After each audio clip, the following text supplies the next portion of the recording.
second season, we got a script from a wonderful science fiction writer named Theodore Sturgeon. It was a very, very beautiful poetic script. It was called Amok Time. And in that script, the words "live long and prosper" were written and spoken for the first time. And I was particularly excited on my game about this episode because we're going to Vulcan. We're going to see the planet. We're going to see other Vulcans for the first time ever. So I got to really be ready to look for opportunities here and to develop the story of the Vulcan culture.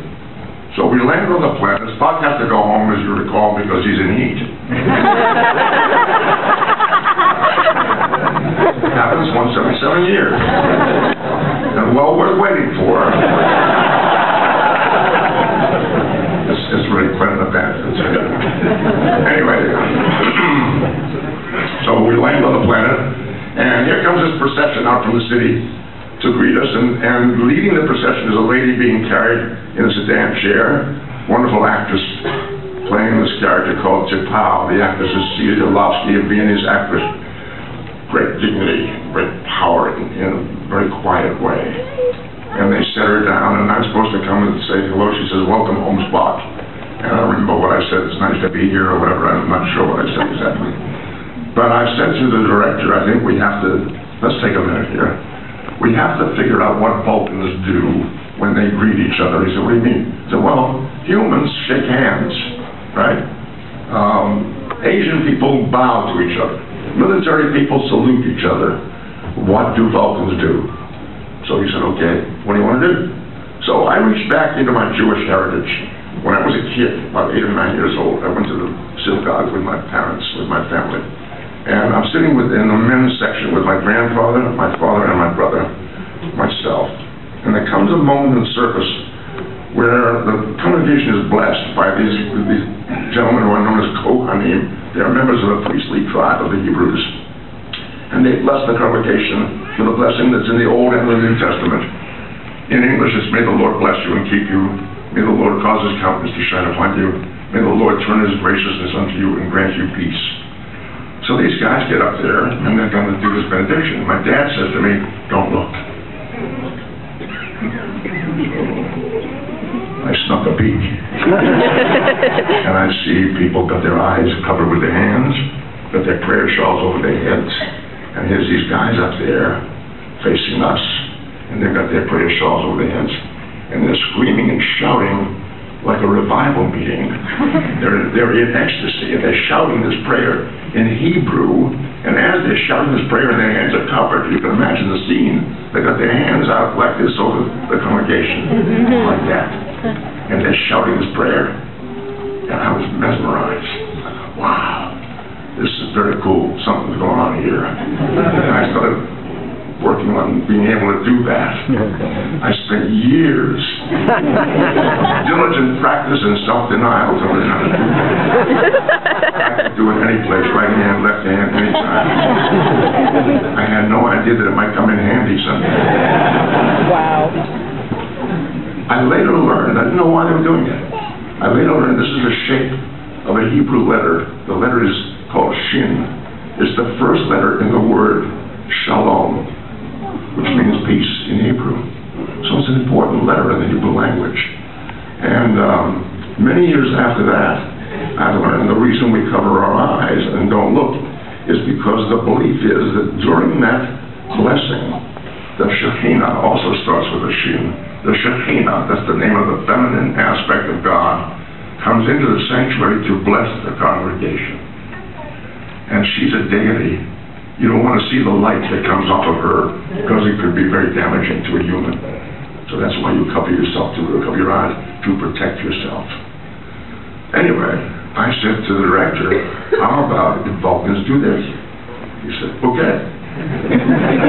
So we went to Celia Lovsky and explained to her, "Leonard will do this as he approaches you, and you will return it." And she said, I can't.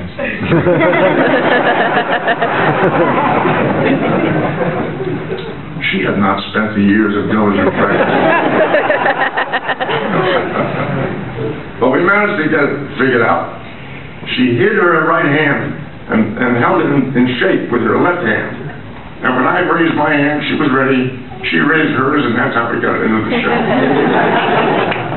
It was a hit immediately. People started doing that to me on the street. Kids, truck drivers, policemen, waiters in restaurants. Hey, Spock! Hey, Spock!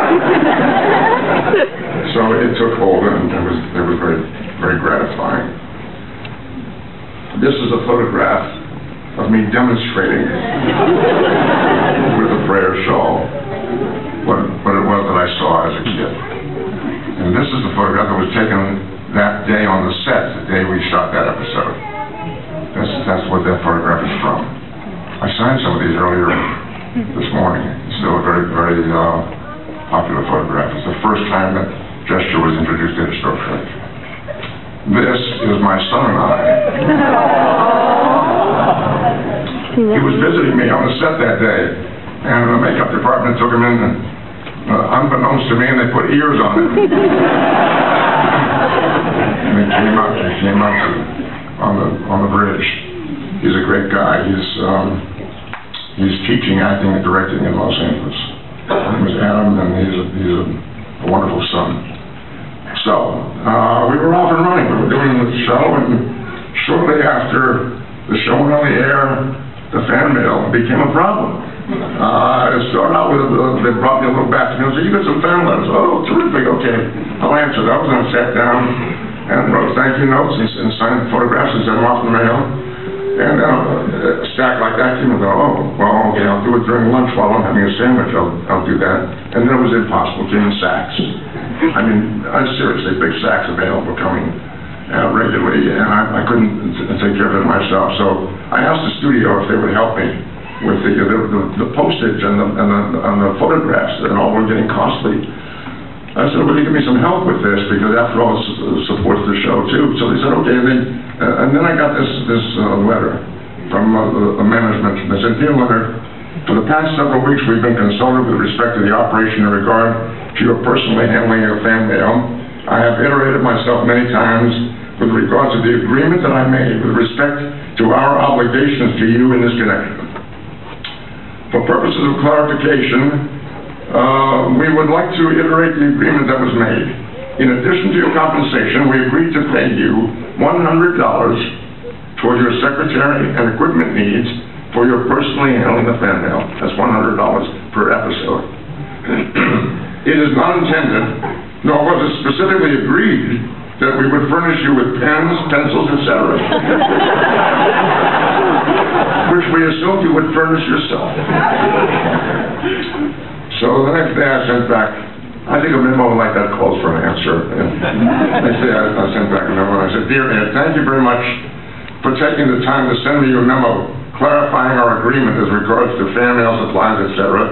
I hasten to assure you that we will no longer need to make requests in this area for some time, since my secretary and I have gone to various offices around the studio and we have managed to steal all the pens."